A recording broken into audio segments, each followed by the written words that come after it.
ഇന്നൊരു പൈനാപ്പിൾ പായസമാണ് ഇന്നത്തെ റെസിപ്പി. അതിന് വേണ്ടിയിട്ട് നന്നായി വിളഞ്ഞു പഴുത്ത പൈനാപ്പിളാണ് വേണ്ടത്, അതല്ലെങ്കിൽ പായസത്തിന് പുളി ഉണ്ടാകും.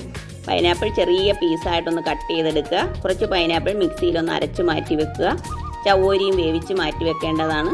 പൈനാപ്പിൾ പായസത്തിന് മധുരം കുറച്ച് കൂടുതലായിട്ട് ആഡ് ചെയ്യണം. ഒരു പാനിലേക്ക് ബട്ടറോ നെയ്യോ എടുക്കുക. അതിലേക്ക് പൈനാപ്പിൾ ആഡ് ചെയ്യുക. 5 മിനിറ്റ് ഒന്ന് വഴറ്റിയെടുക്കുക.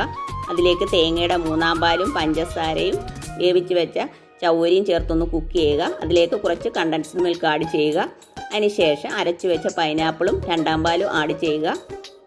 പായസം ഒന്ന് കുറുകി കിട്ടാനായിട്ട് 1 ടീസ്പൂൺ കോൺഫ്ലോർ ഒന്ന് പാലിൽ മിക്സ് ചെയ്ത് ആഡ് ചെയ്യേണ്ടതാണ്. അതിനുശേഷം 1/4 പാൽ ആഡ് ചെയ്യുക. 1/4 പാൽ ആഡ് ചെയ്തതിന് ശേഷം കുക്ക് ചെയ്യാൻ പാടില്ല. ഇതിൽ ഏലക്കായും ഒന്നും തന്നെ നമ്മൾ ചേർക്കുന്നില്ല. പൈനാപ്പിളിൻ്റെ ആ ഒരു ഫ്ലേവറാണ് വേണ്ടത്. ലാസ്റ്റ് പറങ്ങാണ്ടിയും മുന്തിരിങ്ങയും തേങ്ങാക്കൊത്തും ഫ്രൈ ചെയ്ത് ചേർക്കാവുന്നതാണ്. ഓക്കേ.